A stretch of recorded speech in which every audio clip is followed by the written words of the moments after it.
are live with another one right now.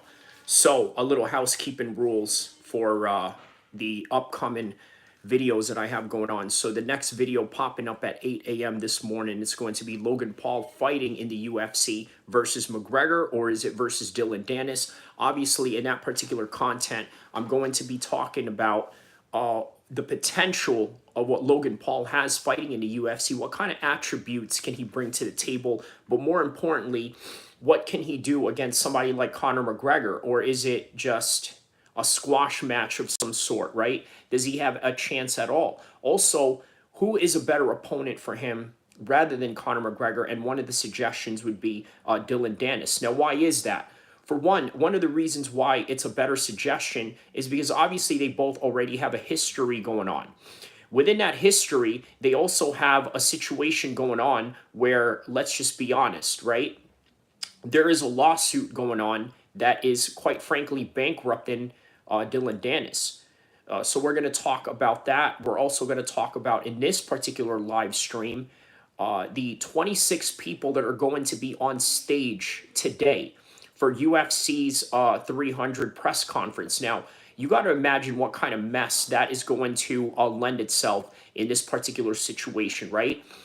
In particular, because of the fact that, well, there's going to be just a whole lot of people that are involved in this particular instance. What are they going to do? Are they going to talk over each other? Is there going to be a lot of, let's say, fiasco going on? Is there going to be a situation where many of these guys are just going to just throw down in the middle of the stage?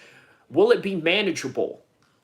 Right? So these are some of the things that we're going to talk about. Also, I'm going to talk about some things that I've learned about some fighters yesterday in the media day that they had presented. Obviously, Moicano went out and shouted out MMA Guru, which, by the way, is sort of an important milestone in MMA YouTubing. And I got to tell you, I got to give props where props is due, right? MMA Guru has now garnered the attention of Renato Moicano. He's garnered the attention of Jamal Hill. And by the way, all of these are very important figures, obviously, in the UFC 300 fight week because they are the cast of that whole entire card. And again, it brings to the conversation about old media versus YouTube. Now, here's the thing that you got to love about YouTube, right? Obviously, in the old world, and when I mean the old world, I'm talking about like 90s TV and whatnot, it was sort of this situation where everything was timed and scheduled, right? Let's say you wanted to watch Family Matters back in the day. Well, you had to be home at a certain time, or if you were lucky enough to have a VCR recorder, record this particular event so that you don't miss it. And then when you come home, you can basically watch it from a recorded VCR, right? And then it moved into the DVR era and so on and so forth. But bottom line is, during that time, people consumed news differently. Obviously, there was the Walter Cronkite days where people consumed news in prime television during, let's say, the 6 o'clock hour, or maybe even the 10 o'clock hour, depending on when they thought everybody would be home for the most part. Well, nowadays, it's a completely different world, right? You're in a world where you're basically dealing with multimedia facets and one, YouTube in particular. Now, here's something you got to understand, right? The old world had you believing that if anybody was on TV, they were worth listening to. Well, now in the YouTube world, you sort of have this changing of the guard to show you that, you know what, you are living in a world where anybody, and absolutely anybody, can go out there as long as they have talent, as long as they have the attention. You don't even have to have talent. How about this? It does help if you have talent. It does help if you know how to speak, if you know how to articulate yourself, if you know how to elaborate on certain topics and subjects for a certain amount of time. All of these things help. But the one thing that I think really helps is that you have a platform where anybody can choose to watch you whenever they want, right? And that is where MMA Guru comes into this play. And he was mentioned with Renato Moicano. And also, you got to understand something too. There's a lot of fighters in this particular space that really don't like it when, let's say, an outsider or somebody that's never trained or somebody that's never competed is talking about MMA. Now, here's the thing, right? I can sort of say that I'm in both sides of this fence because obviously I have trained, I have competed, but then there's other people that have YouTube or MMA channels that have never done that, but yet have had a real successful run as a result of building their own channel. Now, is this a different world that we are living in right now? Yes, absolutely. Am I for it? 100%. Even if you've never had experience fighting in MMA, I think that your value to YouTube MMA content is still valuable. I'm going to tell you why. For one, MMA guru, right? He's never trained in his whole entire life in terms of MMA. He said that he's done Taekwondo. He said that he's done a few Muay Thai classes, a few Jiu-Jitsu classes. Fair enough. But has never competed. And that's also fair. But also, Eric Nixick, Francis Ngannou's trainer, by the way, also the trainer of Sean Strickland, has never competed as well, right? But he has competed in professional sports to a certain degree, but he's never fought. Yet he is one of the most successful coaches in mixed martial arts. So as a result, we live in a world where these things are now highly acceptable, including MMA content. So it's perfectly okay for you to never have had the experience that you had in terms of MMA, but being able to talk about it. Why? For one, I got to be honest, there's a lot of fighters that, well, in the way that Moicano said it yesterday in the media press day, that there's a lot of fighters that are dumb. And he's right. A lot of them can't articulate themselves. A lot of them have a hard time expressing themselves. A lot of them are very hard-headed when it comes to, let's say, pushing them to promote themselves or open up a YouTube page or even go as far as to do an interview. It's like pulling, teeth or whatever, right? Whatever the expression is. But either way, these guys that are not fighters or guys that have never fought in the likes of MMA Guru have an advantage in ways that, well, for one, they've never been hit in the head, right? So that kind of helps. If you've been hit in the head, I got to be honest with you, you're either going to have extreme violent reactions when certain things happen to you or when certain things go down. And then on top of that, you start forgetting things. So again, it's not really the best type of content creator that you can put out there, right? But when you have somebody that is outside of the sport, which, by the way, this is the part where I think MMA Guru is sort of losing at in this current moment of time. And I'm going to tell you why. For one, I think he's in a situation right now where he is now embedded with Dricus du Plessis' team. And in the last fight with Cameron Simon, he was very distraught at the fact that he got knocked out in front of everybody in the world. And by the way, now he's starting to really realize the human element of MMA. Because I got to tell you, if you're an MMA content creator and you don't have any affiliations with any fighters or this and that, it's very easy for you to go out and say, well, you know what, this guy, he deserved to get knocked out, or great, I'm glad he got knocked out. But man, let me tell you, if that person is your friend and that person is your homie and he gets knocked out in front of you while you're watching it on live TV, you're going to feel some kind of way. And I think MMA Guru was starting to feel that now that he is in this situation where he's friends with Cameron Simon and Dricus du Plessis. So imagine Dricus du Plessis gets knocked out in his next fight. What is he going to do? And on top of the fact that he really hates Israel Adesanya, which will really put a nail in his heart as a result of that, how is he going to feel? Right? Obviously, before Cameron Simon and before Dricus du Plessis, MMA Guru was able to be objective and talk all the smack that he wanted to with all the fighters with no absolute repercussions of ever meeting them in person or having any personalized issues with them in any kind of way. Well, now it's a little bit different when you put a person to a face and a feeling to a moment that you've had with these people and now seeing them get knocked out in front of everybody in the world. So here's something you also have to understand, right? You also got to understand that it will give you a different perspective in your content. For example, I'll give you an example. A homie of mine is going to fight in BKFC this weekend, Idris Wasi. I urge you guys to check him out. He is fighting in the BKFC card on Friday, the day before UFC 300.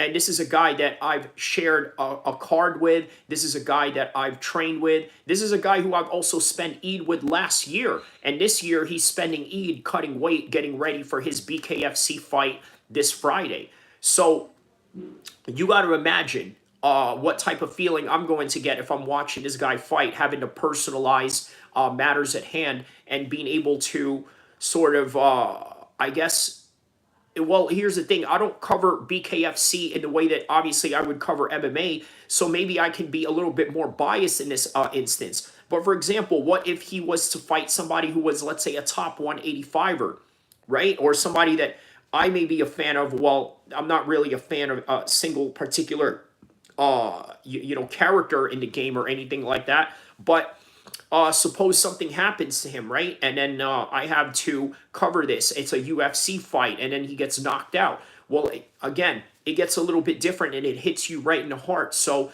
that's something that you have to take into consideration moving forward with understanding MMA Guru's content. And again, I think that I don't like everything that he does, but I appreciate some of the things that he does. And I think that he is an example of this new generation of people that are garnering attention in what you would call alternative media, right? Which, by the way, is a very important revolution because let's just be honest, what is the alternative out there?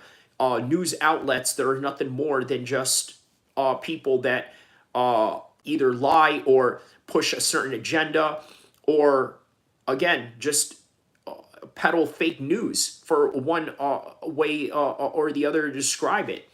But yeah, moving on to the UFC 300 press conference, right? Now, this is going to be interesting. 26 people are going to be involved in one stage. And what is that going to look like?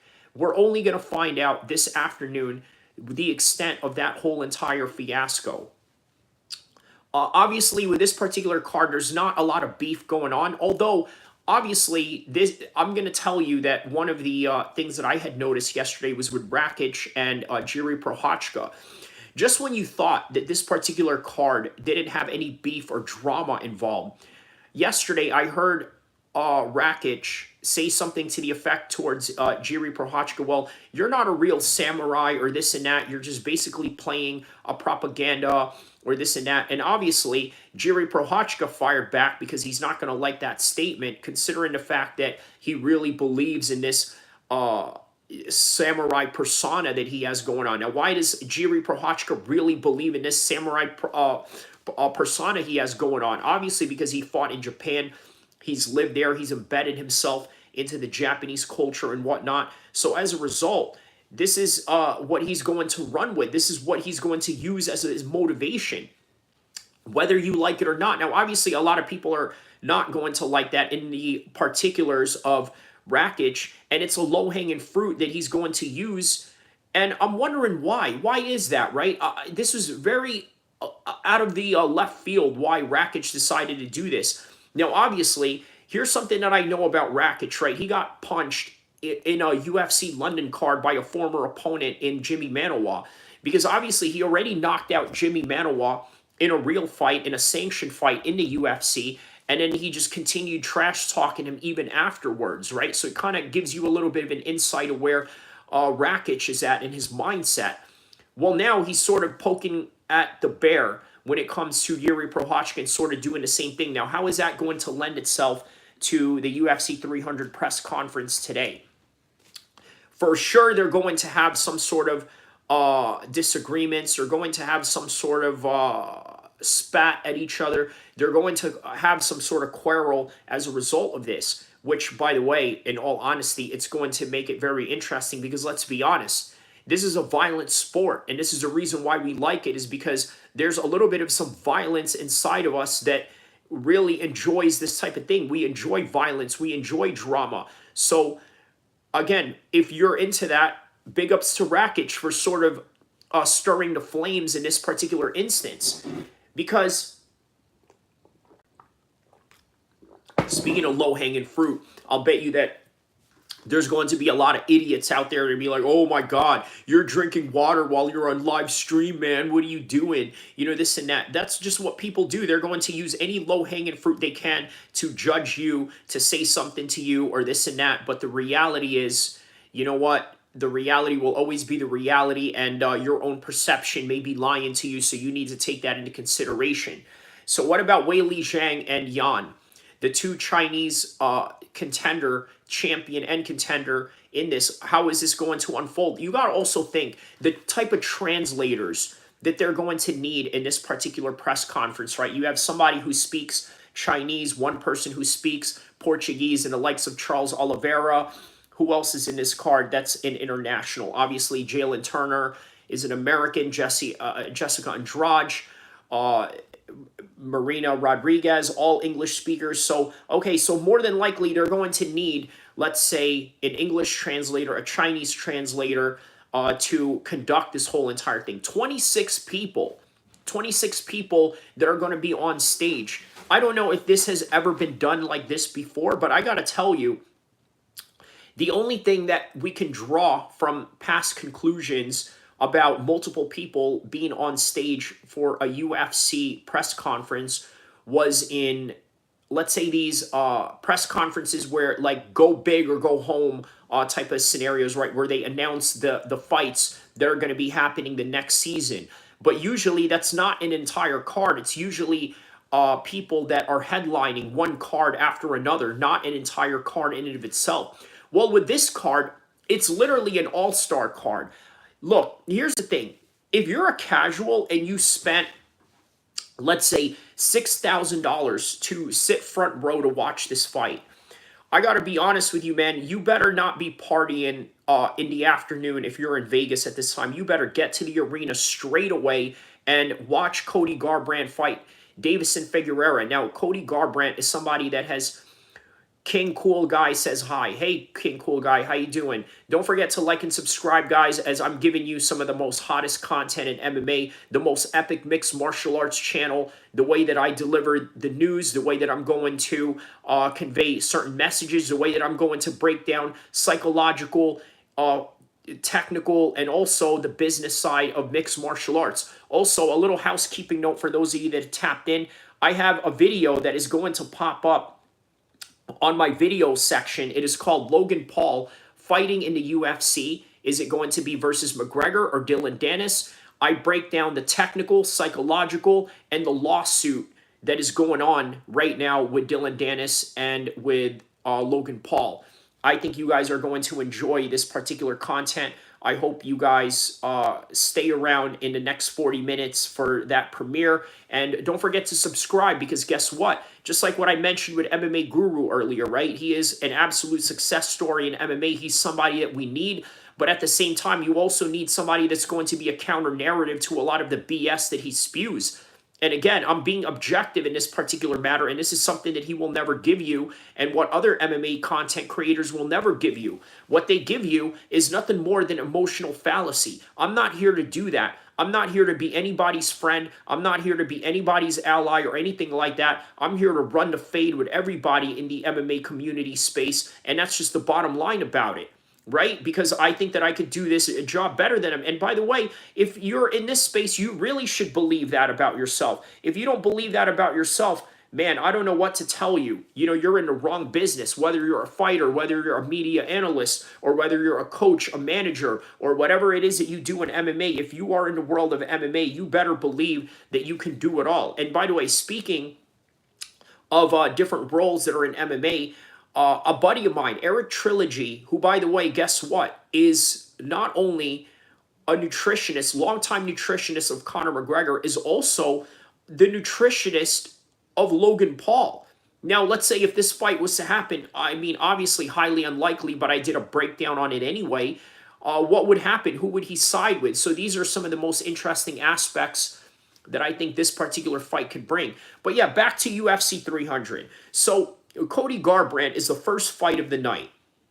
And what's great about that? He's a former world champion. Davison Figueroa is a former world champion. So if you're in Las Vegas, you better sit tight, stop going to pre-fight parties, and get straight to the arena. But here's the thing about this, right? If you're sitting in the arena and you're watching these fights, sometimes, I got to be honest with you, they are not the best experience watching a fight live. You want to know why? Look at it like this, in this particular perspective, right? you're not getting all the angles that you're getting, right? Especially if you're sitting, let's say, in a red corner or in a blue corner of the cage.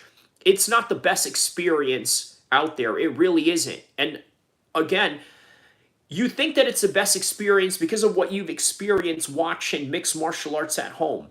And why is that? Because when you're watching mixed martial arts at home, I got to be honest with you, they're giving you different camera angles.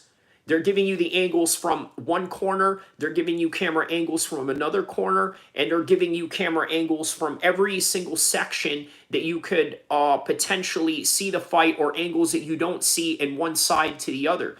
That's literally what you get when you are watching a mixed martial arts fight, okay, in person. But when you are designated to one particular seat, man, I gotta tell you, it's really not the best seat in the house, right? Even if you have $6,000 worth of tickets. So that's something to look forward to. But in this card, this is not something that a casual should be spending their money on, because you're going to miss two former world champions kicking off the card. By the way, this is kicking off the card literally at 3 p.m. Okay, 3 p.m. in the afternoon, right? Where usually somebody like Cody Garbrandt or Davison Figueroa would be fighting a little bit later on the card, like let's say maybe around 5 p.m. or maybe even the main cards at 7 p.m. at night. Not this one. And then after that, what's going to follow? Jim Miller and Bobby Green. So what is it going to look like with Jim Miller and Bobby Green on stage? Now, Jim Miller is not much of a trash talker. He goes in there, does his work, does his thing, and doesn't really do anything else other than that. With Bobby Green is a trash talker to the maximum, okay? I mean, obviously, the dude comes from California, so he's got a mouth on him. On top of that, he's just a very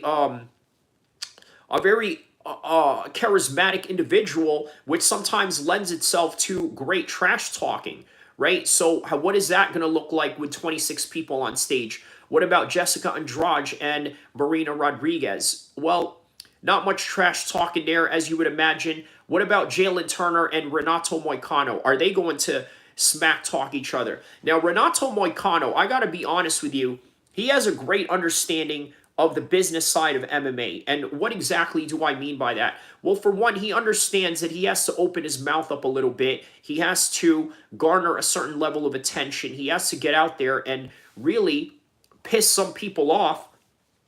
And I think he's going to do exactly that, right? Jalen Turner doesn't seem like that type of person, although Jalen Turner is a type of person that will sort of oblige talking trash to you if, let's say, you provoke him enough, right? I could see a scenario where that pops off, right? And what about the next coming fight with Sadiq Youssef and Diego Lopez? Now, okay, Diego Lopez, I don't know how much English Diego Lopez has going on, but you would imagine he would probably trash talk just a little bit to sort of build up the hype, or for whatever reason, he may get mad at Sadiq Youssef, and out of nowhere, Sadiq Youssef just starts laying bombs on him verbally, right? That could absolutely happen. Now, what about Kayla Harrison and Holly Holmes? Well, I think this right here, you're going to see some trash talking involved today as a result of these two ladies being in there. They really have something to prove, both of them, right? Obviously, Kayla Harrison is coming in here in her UFC debut. She has a lot to prove. Holly Holmes is an underdog, a former world champion at that. She has a lot to prove. And because she's an underdog in this particular instance, that's something you got to take into consideration, right? So when you are the underdog going into this fight, a part of you is going to be upset a little bit, right? Like, you're looking at Holly Holmes, she's thinking to herself, man, you know what? Nobody believes in me in this particular fight. Why is that? How come nobody believes in me? I'm a former world champion. I knocked out her Olympic teammate. I believe Kayla Harrison and Ronda Rousey were Olympic teammates, right? But again, this is a worse version of Ronda Rousey, because obviously she's a much more seasoned mixed martial arts fighter than Ronda ever was. So as a result, guess what? I think this fight is going to lend itself to very devastating results for Holly Holmes, which is the reason why she's an underdog. But she doesn't believe that in her head. In her head, she believes that, you know what, I'm the best in the world. I'm here to beat this newcomer that's never had a UFC experience. They don't know what this is like. So somewhere down the line, I think, yeah, there's going to be some sort of back and forth in this 26-man, 26 people press conference. Who else is in this card that we could talk? How about El-Kheer and Aljamain Sterling? There it is. El-Kheer is not much of a trash talker, right? Not much of a trash talker, but the one thing you can really take from Aljamain Sterling is that he has a very flamboyant personality. He can absolutely start trash talking in this particular instance, right? So that's something that I think you guys should look forward to. How about Rakic and Jiri Prochazka? That's a great possibility as well. Obviously, I've told you guys that Rakic has called Jiri a fake samurai. That's going to piss him off. And as a result, I think that, yeah, you guys are going to see something entertaining in that as well. Now, how about Bo Nickel and Cody Brundage? We don't know a lot about Cody Brundage, right? But we do know about Bo Nickel. He's a very respectful person. He comes off as very kind, very well-mannered, very well media trained. Because obviously, look, here's the thing about Bo Nickel. He's already had experience fighting in the big times in terms of wrestling in Penn State, right? When he was wrestling in Penn State, this is one of those situations where he was already like a big superstar at the time, right? So as a result of being a big superstar, he already knows how to talk to the media, which, by the way, I got to be honest with you, really lends itself to, unfortunately, a boring situation. And I'm just going to be honest about it. Guys that are media trained, I swear to you, they are some of the most boring individuals when it comes to, let's say, compelling press conferences. They're not going to give you any Conor McGregor style scenarios or anything like that. They're not going to get in there and trash talk. They're not going to get in there and get in their opponent's face. They're going to do everything politically correct. And I'm just being honest, that's something that you are just going to have to expect from Bo Nickel. Now, you have to have a certain right opponent to bring out that trash talking element out of a fighter. I don't know if Cody Brundage is that guy. I highly doubt it. Also, here's another thing I learned during Media Day. I think Cody Brundage either trained with Jamal Hill or shared the same regional card with him back in Michigan. Or both. I don't know if that's the case or one or the other, but I thought that was really interesting. Obviously, looking at Jamal Hill's Media Day yesterday, he looked very confident, looked very sure of himself, right? This is one thing that I picked up from Jamal Hill when I saw him in Media Day yesterday. He had this attitude where it was like as if there is something up his sleeve and none of us know anything about it. And I got to be honest with you, that is the best and the most dangerous type of fighter that you can deal with in the octagon. And quite frankly, there's a reason for it because, hey, look, take a look at the what do you call it? The breakdown that I did with Jamal Hill, right? What is it that I know about Jamal Hill in terms of his confidence going into this fight? Well, for one, look, understand this. MMA striking is way different than kickboxing or boxing striking. On top of that, you also have to take into consideration maybe Jamal Hill is a much more well-rounded fighter than we would like to believe. You see, a lot of people may not like to believe that this guy has well-rounded skills only because he's been submitted by Paul Craig. But guess what? Alex Pereira is not Paul Craig. He's not going to take him to the ground and do the things that he did to him. He's not going to triangle him. He's not going to guillotine him. He's not going to Kimura lock him or anything like that. He's not even going to take him down. Alex Pereira is going to do what Alex Pereira does, But Jamal Hill is going to do what Jamal Hill does, and they basically love this strike, both of them. So the fact that they love the strike, I got to be honest with you, it's not like this whole thing is a sealed deal for Alex Pereira as a result, because MMA striking is way different than conventional striking. And if you don't respect that, then you're not going to understand this fight or really appreciate what is going to happen. By the way, guys, I have a video that is going to pop up, and shout outs to King Cool Guy, who is a new subscriber. And for all of those that are tapping in, don't forget to also tap in, subscribe, and like. And it doesn't cost you a thing. All you got to do is press that like button and that subscribe button, and it's going to help me propel to the top of the YouTube food chain, and inshallah. But moving on with the rest of the card and the trash talking that is involved here.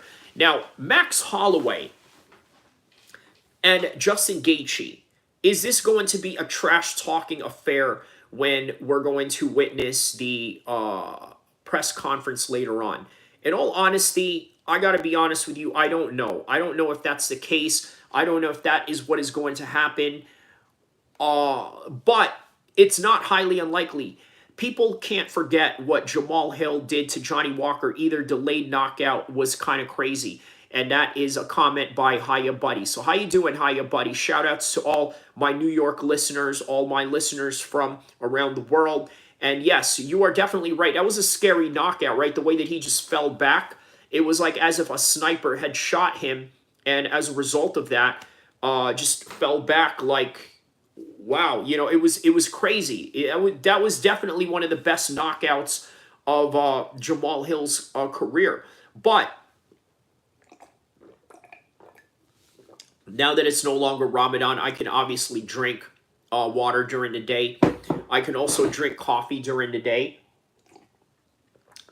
So, you know what? Since I'm doing all these morning shows, right? Maybe I should just, drink coffee with you guys, as sort of like giving you a bit of a cafe feel to the whole content, right? Just drink coffee. Or maybe one of these contents, I'll brew coffee with you.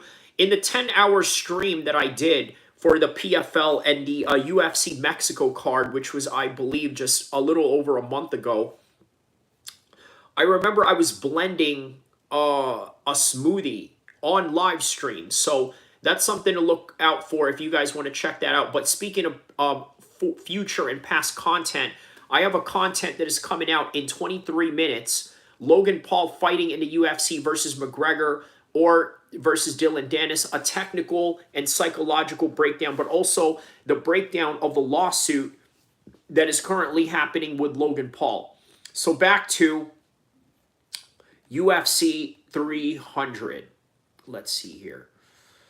So UFC 300, another, so I was talking about Max Holloway, right? Will Max Holloway talk his smack in this particular fight or in this particular press conference? That's a great possibility, right? Because even though Max Holloway and Justin Gaethje are not the biggest trash talkers, I'm telling you, certain circumstances will bring it out of them. And I got to tell you, this particular press conference, I think, is going to bring that out with a lot of these guys, right? For one, the hype of this whole entire event is going to lend itself to allow these guys to express themselves in a very abrasive way. Okay, this is how I'm envisioning what the press conference is going to look like later on, okay? They're going to have music playing that's going to pump them up. And it's probably going to be a lot different than, let's say, the normal conventional music that they play in the press conferences, right? You know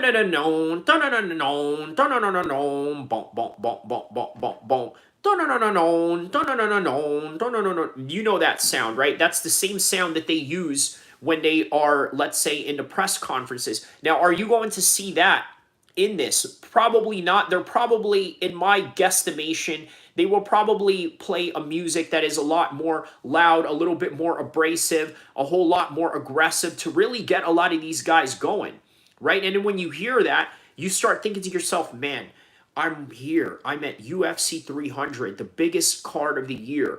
or the most anticipated card of the year just based on its placement alone in the centennial mark. So you start thinking to yourself, man, you know what? I got to put on a show for this. But what kind of show exactly do you want to put on in this particular instance? Do you want to act a fool? Do you want to provoke a certain type of emotion? Do you want to provoke a certain type of, let's say, feeling? Or do you want to provoke your opponent to get a psychological edge? All of these things are going to be going on in the mind of these athletes as they are going in here. Now, with Bo Nickel, as I was saying, he's very media trained, very media savvy. So as a result, I don't think you may see that a lot from him. And by the way, Cody Brundage is not exactly a guy that is known for that. None of these guys are known for that. But when you have 26 people and 26 personalities that are involved in this whole entire press conference, anything can happen. So here's the next element that I want to talk about with this press conference, right? Cross-pollination when it comes to fighters that are not fighting each other, but still trash-talking each other. Now, think about this. What if Aljamain Sterling starts talking trash to Sadiq Youssef? Because now Aljamain Sterling is a featherweight, right? He's moved up to the featherweight division. He's now in this new division, sort of coming into a different territory that he has not really been normally a part of, obviously being a former 135 champion. And then here comes Sadiq Youssef. He's like, well, I'm the up-and-coming 145er. You're just a guy that came here. Maybe you're a former champion, but guess what? I'm a real 145er. Maybe a little bit of that going on, right? Now, what about Kayla Harrison and Holly Holmes? They don't really have any women in this particular weight class that could be future opponents for them, because obviously the only other women's card in this is Jessica Andrade and Rodriguez. So there's not going to be any cross-pollination in that, right? Now, what about Jim Miller and Bobby Green? Now, obviously, Bobby Green has fought Jalen Turner before. He knocked him out cold, right? Are they going to trash talk? Is that going to bring up certain old feelings? Again, you never know what's going to happen, because 26 people, put in perspective, 26 people are in this entire stage, right? It is unpredictable. It is absolutely like just an insane type of card, right? And an insane scenario. And on top of that, UFC security has to really be on their A game with this one. And I would imagine they would. I would imagine that Las Vegas PD and the Sheriff's Department are going to be called in just to make sure that the crowd doesn't get out of line, just to make sure that these fighters don't get out of line. But again, I think there's a reason why they're allowing 26 people all rolled into one. These 26 athletes that are involved, okay, you notice it's not Conor McGregor, it's not Nate Diaz, it's not John Jones, because if you remember, John Jones got into a little spat with Daniel Cormier on a live stage in one of their press conferences. And it's not Dylan White in boxing or Derek Chisora who threw a table at Dylan White. It's not one of these scenarios, right? It's not these types of athletes that are involved in this. So naturally, I think that they felt comfortable in bringing in 26 people. And then on top of that, some of these 26 people are former world champions. So because they're former world champions, obviously they get to be on an all-star card like this.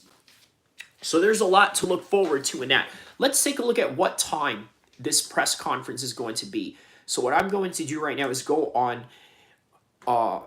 UFC's YouTube page, and they usually have a waiting time. Just like, by the way, I have a waiting time right now for my Logan Paul fighting in the UFC card, or fighting in the UFC video that is going to premiere at 8 a.m.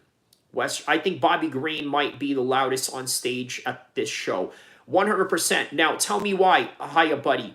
Number 7 that just commented that. Why do you think Bobby Green is the loudest on the stage? I agree with you, but I want to know your take on why you think he's the loudest on stage. And yes, he does have a very boisterous personality, but I'm wondering what you're seeing that I may not be seeing, or maybe we're seeing the same thing. But either way, I'm curious to know. And write it in the comment section below again on the live chat, obviously, so that I can read it. But yeah, also, who do you think he's going to go at? Because obviously Jim Miller is just an opponent, right? But he's an opponent who is not really a loud, boisterous person. But who knows? I mean, how interesting would that be if Bobby Green was to somehow get him out of his element? That's always going to be interesting to see. So let's go on to UFC 1 and let's see what time this press conference is going to be. UFC. Embedded episode number 3. Has that came out yet? Let's see here. Yeah, it has 21 hours ago that came out. All right, let's take a look at the live section of the UFC press conference. Where is the... Okay, here it is. So the press conference is going to be in 6 hours from now. So that's going to be 5 to 6 hours from now. And that's going to be 2 p.m. Western Standard Time in the USA, right? Which means that's going to be 5 p.m. in the East Coast. You guys do the math. You know exactly how to tell these things, right? And they'll give you the notification for that. So, okay, 26 people, right? 26 people on stage. Okay, put that in perspective, and that's going to happen at 2 p.m. So, yeah, hiya, buddy. I definitely agree with him on that. He definitely is going to be the loudest guy on stage. I think that he's definitely going to put on a great show like Bobby Green always does. And Bobby Green never disappoints in that. And Hiya Buddy here says he is the most outspoken out of all the fighters on the card. And to be honest, I think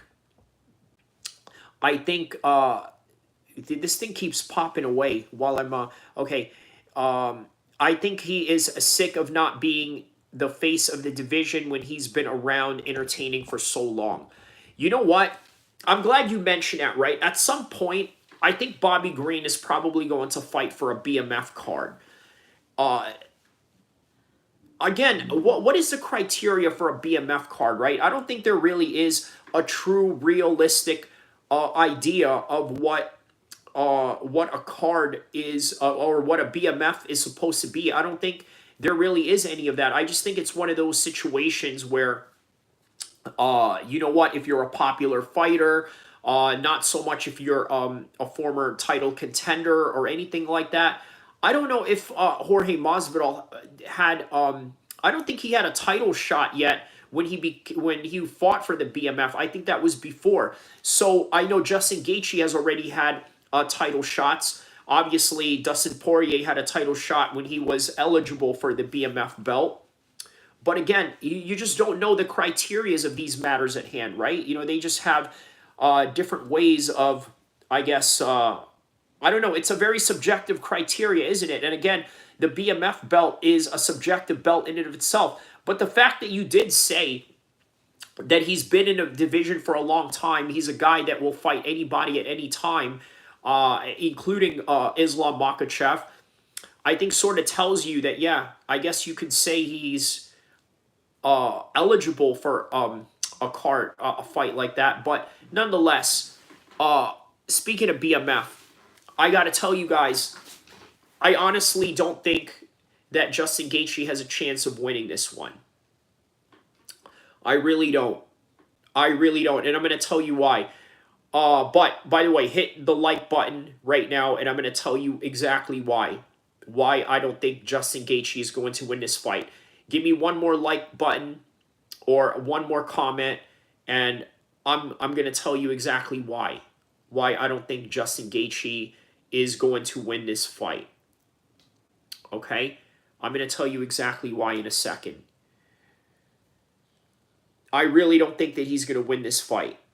And I have good reason to believe that the reason why he's... Let's see here. What is the comment here? For real, Bobby Green is really an OG, and I agree with you. Okay, so I'm going to tell you right now why I don't think Justin Gaethje is going to win the fight.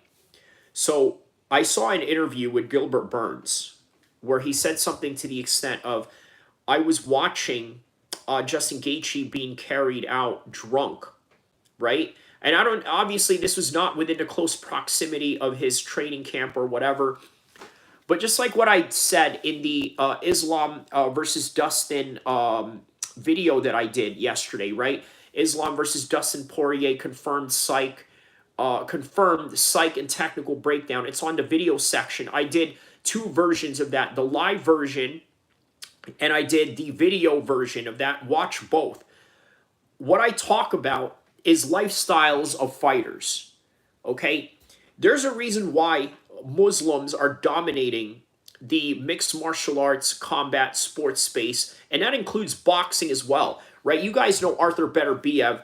This guy is the 175 pound champion in boxing right now, and his record is all knockouts. He's never been to a decision ever. Arthur Beterbiev, right? And he's about 38, 39 years old now, and he's still knocking guys. And he has this big fight sponsored by the Saudis against Bivol. By the way, a guy who beat Canelo, which in and of itself should be a big matchup. So, again, going back to why I think Justin Gaethje is going to lose his fight, it's all about the lifestyle that you lead outside of the cage. Okay? And this is the reason why Muslim fighters are dominating, because guess what? If we win a fight, he's not, Hiya Buddy says, blessed is going to surprise people. He will. He will, because you have to understand this, right? For one, Max Holloway has championship prowess. Yes, it was at 145, but let's be honest, 145 and 155 are not that far away. We're not talking about 205 versus a guy who's 265. Okay, we're not talking about these huge gaps or anything like that, are we? You know, we're talking about a really small gap between these weight classes. Now, I understand that living weight, when it comes to, let's say, off competition-wise, yes, there is a certain element to where, what do you call it? A 145er or a 155er is going to be lighter or heavier than the other, right? There's going to be discrepancies under off season. Yes, I understand that. But still, 145 and 155 are not that far off. And guess what? Max Holloway was the champion in that weight class, and Justin Gaethje failed to do that. Which, again, I got to tell you, lifestyles matter in mixed martial arts. And it just seems that Justin Gaethje is always constantly S-faced every time he's seen somewhere. And again, I understand that may not be during his training camps and whatnot, but still, it's not a very positive thing. It's not very positive to have that in your lifestyle. And I don't think it's going to lend him any favors going into this fight at all. So I'm going to go with Max Holloway by decision, and I think it's going to go all 5 rounds. I don't think he's going to finish him. Not at all, because Justin Gaethje is still a very tough competitor. Very hard to finish. Very hard to knock out. But also even harder for Max Holloway to submit. I think he's just going to jab him all the way. And I think the type of jab that he's going to throw at Justin Gaethje is going to be at a high volume, and it's going to be at a high pace that he's not going to be able to withstand. So as a result, I think that, yes, this is going to be a very big win for Max Holloway as a result, and I would not be surprised if Max Holloway even finishes him. How about this, right? I don't think he's going to knock him out, but I think there's a great chance that he may TKO him. So make of that as you will, right? But I really believe there's a chance that he will win this fight, more than likely by points. If Max, Hiya Buddy says, if the Max that beats Kattar shows up, there's no way Justin wins. You know, it's funny that you said that, because the way that I'm envisioning this matchup is literally exactly how I envision the fight going, right? I'm remembering the Calvin Kattar fight, and it's like, wow, this fight is going to look exactly like that. Like, I have no doubt in my mind that it's going to look like that, right? I don't know why. It gives me that vibes that it's really going to look like that. Let's see here. I'm going to read some comments from the Islam Makhachev versus Dustin Poirier breakdown that I did. So, Bougaji, that's an interesting name, right? His name is Bougaji, right? He writes, seems like a really huge factor in the matchmaking. Poatan got a title shot. Dude, and Max looks dialed in. He does, right? And this is at 155, hiya buddy, right? Hiya buddy says, yeah, dude, Max looks dialed in. He definitely does. Obviously, he doesn't have the weight cut as much. That's going to be a positive factor going into this fight, as you would imagine. So, what was that comment that Bougaji writes? Seems like the hype is really huge factor in his matchmaking. Poatan got a title shot 3 fights into his UFC career and gets a title shot at 205 after a one win run. Okay, yeah, 1-win run. Izzy gets a title shot coming off of a loss. It's crazy how it goes sometimes. Cheeto got a shot when everybody said that it would have been Marab. Yeah, and what I say to that with Bougaji is that that's the MMA business for you. That's what it is. That's what the MMA business is in a nutshell, right? So, let's see what else here. Sorry, just reading off these comments that I had missed. So, okay, here's an interesting one with Bobby Green. I replied to this one. By the way, I really reply to all the comments that I get. So don't feel shy to comment on any of my videos, but just keep it respectful, because if you don't keep it respectful, guess what? I'm going to be very disrespectful, and you don't want that, because I will disrespect everything, about you and all your existence if you come at me foul, and that's just what it is, because I take no prisoners with anybody. But if you're kind and you approach me in a kind manner, I'm going to do exactly that with you. And yes, I work both ways in that particular department, so try me one way, but it's better to be my friend and ally than to be my enemy. I can tell you that, because I was born for war. Okay, I was born in the most violent country in the world, in Libya. On top of that, I was raised in New Jersey, and now I live in California, literally the capital of gang banging in the world. And guess what? I'm used to violence in ways that most people are not. So please, okay, talk to me nice, talk to me respectfully, and I'm going to talk to you in a respectful manner as well. But if you don't, I'm going to hunt you down like an animal, and that's just what it is. So, in other words, we got about 4 minutes or 3 minutes until the countdown of my video with Logan Paul fighting in the UFC and the technical breakdowns. Do you think Holmes, this is what Hiya Buddy said, do you think Holmes will KO Harrison? Holly is my girl, but this one has me worried. I can, at Holly, focus too much on the throws and takedowns and end up getting caught. So do I think Holmes can knock out? You know what?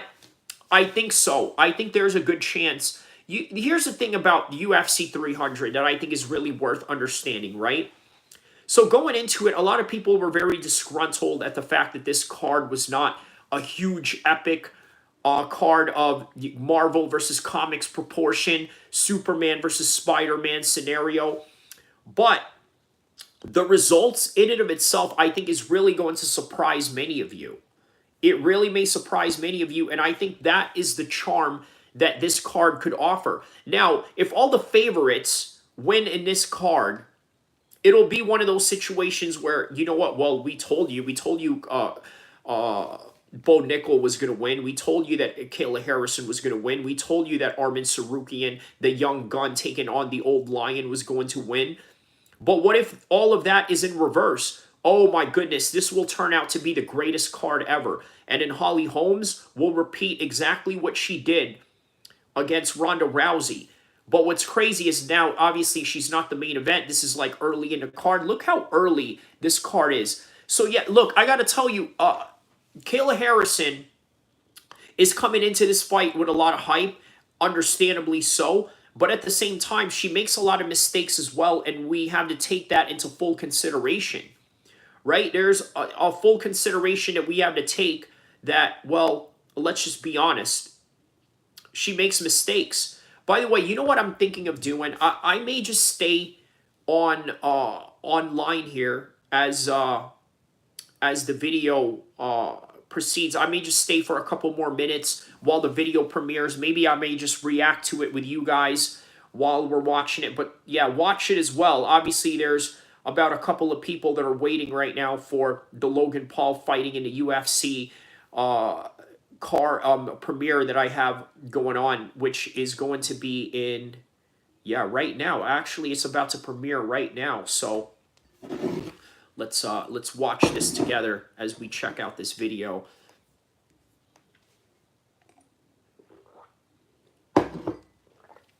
And don't forget to like and subscribe, share, tell a friend, and thank you to everyone that has tapped in and recently subscribed to the channel. Just moving on up slowly as we get to this. So let's see here. This video should start premiering soon. YouTube sometimes can be very slow with the way that they put together their premieres, or they're uploading their videos. But nonetheless, I get it. You know, there's an HD quality that they have to try to uphold. So that has something to do with it. So let's see here. Here we go. All right. So it is starting right now. We got about 1 minute and 40 seconds. And I hope you guys enjoy this video.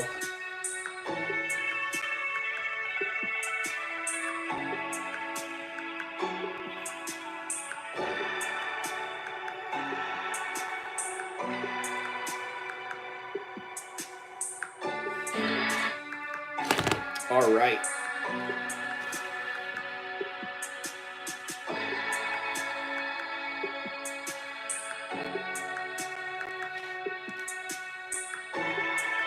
All right, a little under a minute now.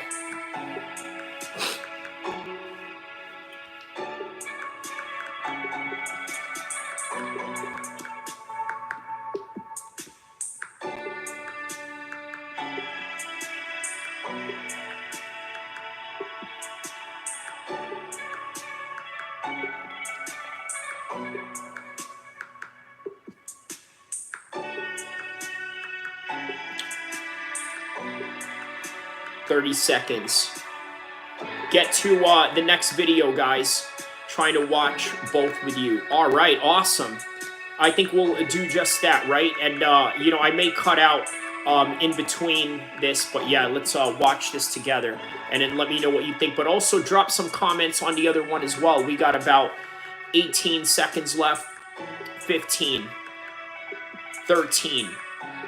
10, 11, 12. Yeah, I'm just going to continue this stream while I have that premiere going on, and we'll just react to it together. So here we go.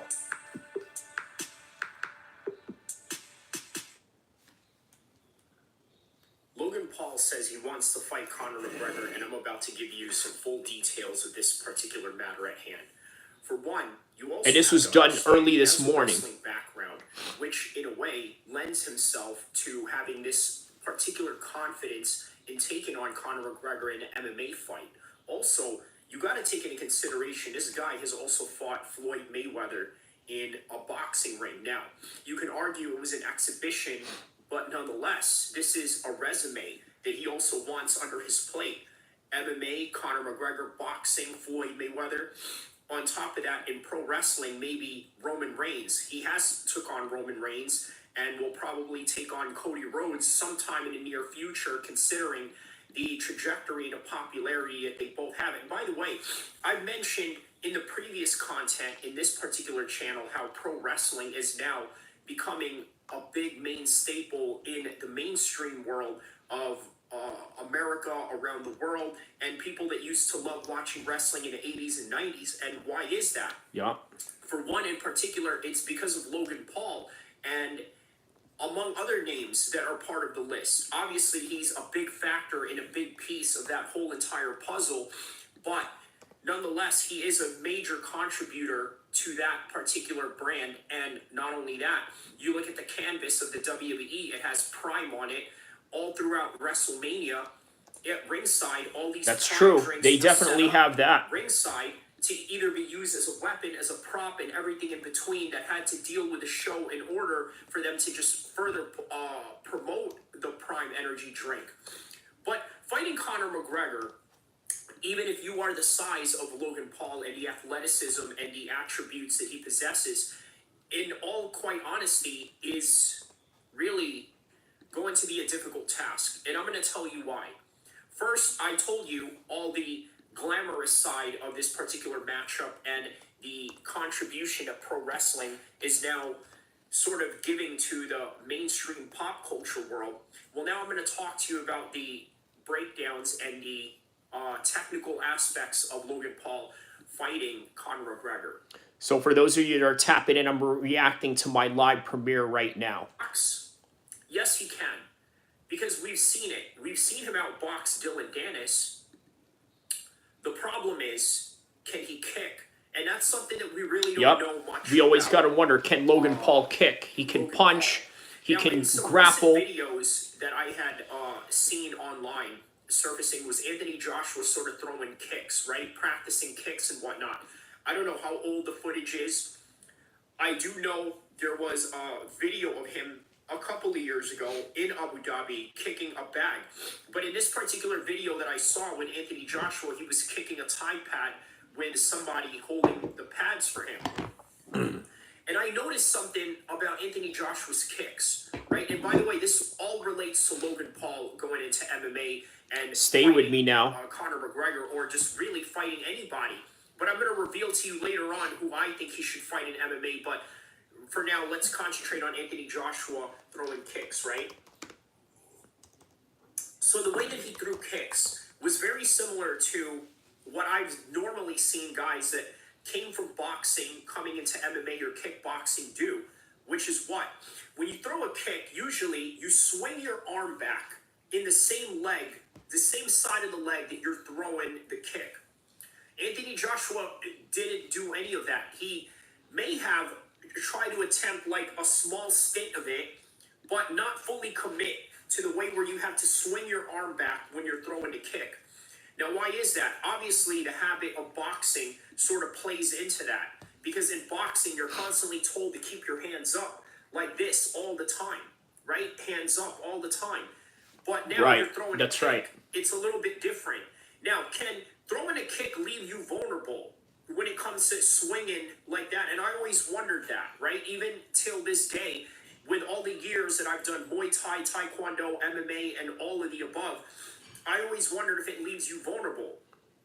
But one thing, rest assured, is that it's a good question. You have to either put your hands up straight away in order for you to garner yourself some sort of defense, but straight away you also have to generate power, right? So when you're swinging that arm back, it's similar to when you're sprinting, right? You're using your arm motion to basically propel your hips all the way down to your legs in order to generate all that power. So that's one thing that I noticed with Anthony Joshua throwing kicks. Now, would Logan Paul sort of have these awkward looking kicks? Obviously, yes, because he's done every type of combat sport there is, if you want to consider pro wrestling a combat sport. But he's done boxing, he's done wrestling growing up, and he's done jiu-jitsu. He's trained jiu-jitsu over the years. And this is talking about Logan Paul. Videos of him, let's say, rolling around with Paulo Costa. And by the way, a lot of people that saw that video... And Hiya Buddy says, I feel like going into boxing and into MMA is one thing. MMA is a much different sport. I feel like there's not enough athleticism in the world to make up that gap. And not only that, that being said, I'm sure Conor, intelligence to at least pick it up, because here's another thing a lot of people don't consider about MMA. You got to have a little bit of intelligence. I'm sure Conor would want to strike. Yes, that I think is important in MMA. Very true, Hiya Buddy. People talk about, and again, I'm not here to ask people who are aspiring MMA fighters to commit immoral infractions of any kind. But I gotta tell This you, is where it gets juicy right here. Turn over to the premiere of my video right now as I'm doing a live at the same time. To high Double performance dipping. mixed martial arts. Because I gotta tell you, there were a few times when I've sparred with some of my training partners over the years, right, where I hesitated. In other words, I didn't go too hard at them, and for good reason. Why am I going to hurt somebody that I train with? But if I ever went into competition and I went in there and competed, it was balls to the wall. I was out.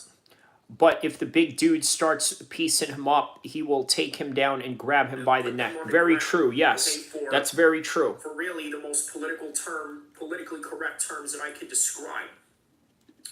But again, when you're in there, you're supposed to be that. You're supposed to be a psycho. You're supposed to be a person that is going to be unrelenting in terms of the damage that you're going to inflict on your opponent.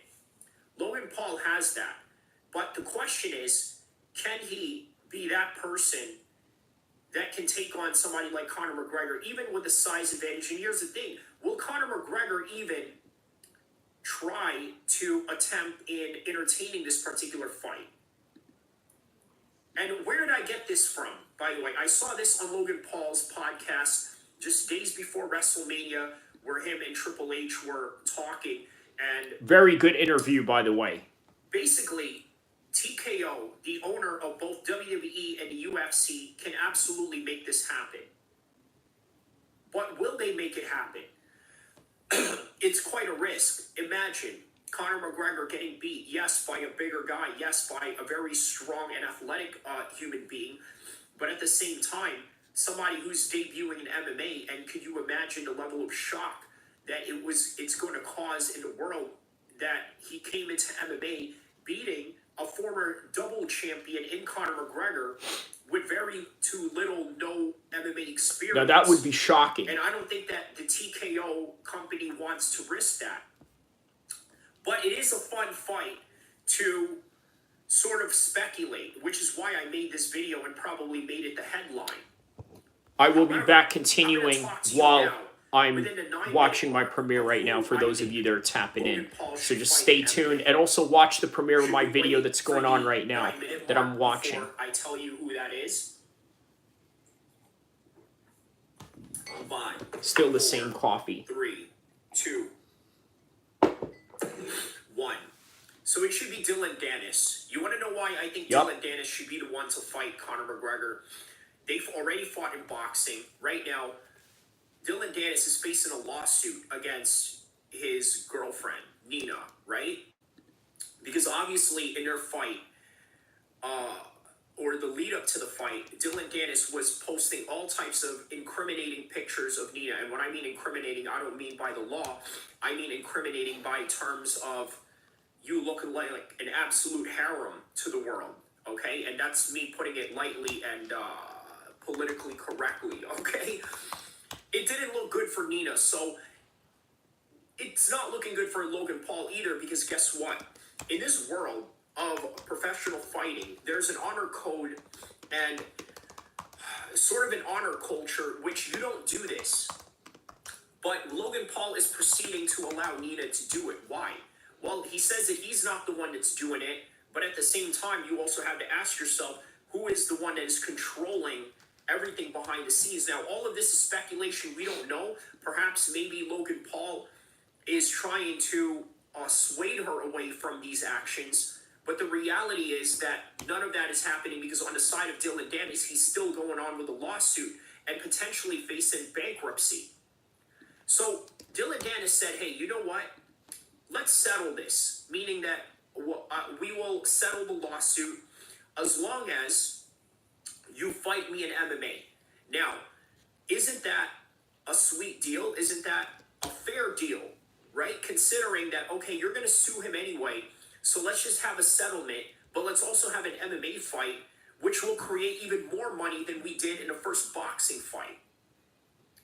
Now, that remains to be seen if that is what's going to happen, or if that is what Logan Paul is going to do. But once again, I think that the way that the things are going right now, I just think that Logan Paul may not fight Conor McGregor, but there is a higher chance that he'll fight Dylan Dennis in MMA. However, the lawsuit, I think, is really what's hurting Logan Paul's reputation in terms of what the normal common man is looking at in this particular instance. Because you're suing Dylan Dennis, okay? And a lot of fighters may not like Dylan Dennis. As a matter of fact, a lot don't. Many people have jumped Dylan Dennis outside of competition, punched him, beat him up, as you've seen what happened with Khabib, as you've seen what happened with Anthony Pretty Boy Taylor, as you've seen with the likes of many people in the game, attacking him over and over again, whether it's online or whether it's in person. For whatever reason, Dylan Dennis really provokes the rage in the most calmest of men, including Khabib, maybe even Anthony Taylor as well. I know Anthony Taylor likes to play around. He likes to joke and he likes to banter. But the reality is he's a very friendly guy. But also you got to understand, Anthony Pretty Boy Taylor comes from Southern California, home of gangbanging. I agree that right? Conor's So that a means wild that, first you know, MMA he'll fight, get but down, Logan he'll get down on some did fighting, you know what I'm saying? But the reality did the same is in that's not the boxing, and then case here. WWE kind of wild, to be case honest, is went that to the height of both in this sports in a particular matter of instance, months. what's He looked happening decent. Yep, is, that's very true. Dylan Dennis is now getting the support of all the people in the fight game because he's getting sued by a guy who, by the way, is an outsider. Now, yes, we could say Logan Paul an has outsider. fighting experience. We could welcome him into the club of the guys that actually train, the guys that actually compete, and things of that nature. But you're stepping out of line in that particular instance of the honor culture that we respect, which is what? We just don't sue other people, especially if you are a person that is in close proximity of being able to fight him. It's one thing if, let's say, a heavyweight like Verdum went and threw a boomerang at Colby Covington. Right? Who remembers that? A differentiation in weight there and fights that will never happen in that particular instance, right? And again, a lot of people disagreed with Colby Covington and those actions, including myself. But that's a fight that's never going to happen because of the weight discrepancy. With Logan Paul and Dylan Dennis, they already fought in boxing, and they could very well fight in MMA so long as the stars align. So that is all that I have for this particular content when it comes to Dylan Dennis, Logan Paul, and potentially fighting in MMA, and in particular Conor McGregor, which, by the way, who himself is now busy with his own right in getting ready for Michael Chandler and whatever date that is. But for now, don't forget to like and subscribe, and I will see you guys soon in the near future with more content to come, inshallah. All right. Well, there it is. So that right there was the premiere of my video, Logan Paul fighting in the UFC. So I urge you guys to check that out because obviously it's out right now. I've got a lot of great takes on that particular matter. And hey, I went and reacted to it live as we were watching it. So again, what better way to do that than, I don't know. I mean, I don't know if that's the best idea to do that. I don't know if that would have done any good for my algorithm or anything like that. But nonetheless, here we are. You know, just wanted to do that just for the sake of it, just so I could react to that video live. So what else? What else can we talk about now that we saw the premiere of my video? What else can we talk about in terms of UFC's 300 press conference, right? Which is going to happen today at 2 p.m. Western time. 2 p.m. That's going to be awesome. 26 people. Now, look, usually 2 p.m. is an interesting time frame, right? Because usually they would have these press conferences like really in the mid-afternoon or so, right? Now, for whatever reason, they had decided that, hey, you know what? We're just going to have this press conference at 2 p.m. I think because of the time discrepancy that is involved. That is really the best way to put it, right? Because if you think about it, with all these people that are involved, man, I gotta tell you, you really have to, be on a time crunch, right? Or are they going to make this longer? Is this going to be a lot longer, or is this going to be a whole lot shorter than usual? I would imagine a whole lot longer because you got 26 people, and you got to have everybody to get their word in, right? So I think that's going to be an interesting aspect of how they're going to manage that, or will they manage that? The security issues that we talked about, the cross pollination of guys trash talking from one guy to the other is a factor. Also, what else is another factor here? Potential matchups in the future, right? That's something to look forward to, because there is a reality of that, considering the fact that, let's see, Sadiq Youssef, Diego Lopez could be a potential opponent for Aljamain Sterling in the future. Obviously, Calvin Kattar. The list goes on. But really, that's all that I really have for this particular subject in this instance right now. Don't forget to like and subscribe. Take a look at my new video that I had just made recently right now. And thank you for all those that have been tapping in this morning, and people from around the world who are helping me with my channel to grow. Also, tell a friend to tell a friend. And inshallah, I will see you guys in the next upcoming content to come in the future. Oh, here, one more question. What do you think of the new personalized shorts? Oh, you know what? Maybe this is just going to keep me for a couple more minutes, because I got to talk about that, right?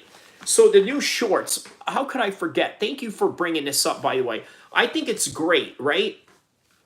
Obviously, in MMA, they want to emphasize a certain level of individuality, at least with the fighters, not so much with the company. You see, what the company wants to do is create a uniformity, which is what happened during the Reebok deal. And if you notice, the PFL sort of did the same thing.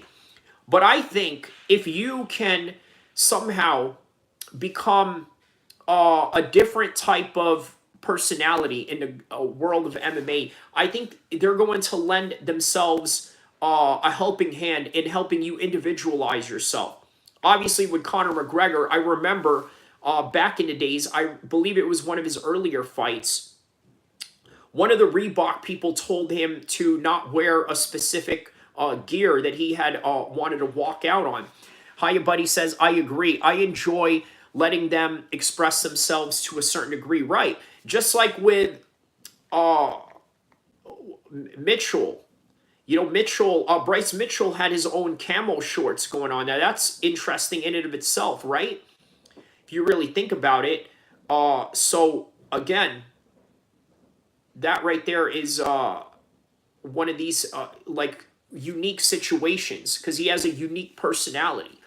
But if you're one of these people that really don't have a personality, or really don't try to build yourself as a particular brand of any kind, I mean, why would they even bother in the first place, right? So that's just something that you have to understand, is that, yeah, I think that if you want them to pay attention to you, and you want the company to pay attention to you in terms of really individualizing yourself, you really have to put yourself out there in that particular matter, and then they're going to follow suit. Max Holloway definitely has done that. So, yeah, man, I think this is good. I think they're evolving now into understanding how they should individualize each fighter, but at the same time, it's also incumbent upon the fighter to do something about it, and to be able to market their own brand, their own self, and also you can't just let the company do it for you. So I think yeah, good point. Thank you, Hiya Buddy. It goes both ways, man. It goes both ways. You have to push your own brand before the company pushes you. See, here's the thing. Here's a topic, and I may do a video on this, by the way. Breaking news, Jaron Ennis, not so much of a breaking news, but more like yesterday, Jaron Ennis has signed with Matchroom Boxing, right? Which I think is very brilliant, because Jaron Ennis is an unknown boxer, not really much of a trash talker. By the way, is calling for a fight with Terrence Crawford. and perhaps may be able to have a better chance being that he's in Matchroom. So why I'm bringing this up, right? Terrence Crawford has been the pound for pound #1 boxer for a long time in boxing. The problem that he had with Top Rank is that he complained that what's his name? Bob Arum was not promoting him properly. But is it that, or is it that Terrence Crawford has to go and promote himself? Now, with Jaron Ennis signing to Matchroom, you got a promoter like Eddie Hearn. Man, I'm telling you, Eddie Hearn will promote you to the moon. But even if you have a promoter like Eddie Hearn, you still have to do it yourself. Okay, that would be hiya buddy says that would be amazing. He was waiting for Spence for a long time too. And the reason why he was waiting for Spence for a long time is for the simple fact that he just really did not lend himself to promoting himself. You look at Errol Spence in the time between their fights together, right? Errol Spence really worked hard on promoting himself. Promoting himself in a way where, like, you know what? Look at me. I'm this guy from Dallas. I'm going to put on all my homies that are rappers from Dallas. And I'm going to promote my brand, promote my city, promote myself. And then on top of that, he was with PBC, who, by the way, is affiliated with Floyd Mayweather and Al Heyman, right? Who obviously was a big entrepreneur in the music business and now going into boxing. So that was great, right? So it has to go both ways. If you want your promoter to promote you, you have to promote yourself. And that's the best way to really describe it. So that is the moral of the story in this whole entire live stream. And don't forget to like and subscribe. I will see you guys in the next content. And please check out my video, Logan Paul fighting in the UFC versus McGregor, or is it Dylan Dennis? The technical breakdown, the psychological breakdown, the business and lawsuit breakdown of all this scenario going on. Inshallah, I will see you guys. And by the way, Eid Mubarak to all my Muslim brothers and sisters from around the world. And may peace and blessings be upon you. Assalamu alaikum wa rahmatullahi.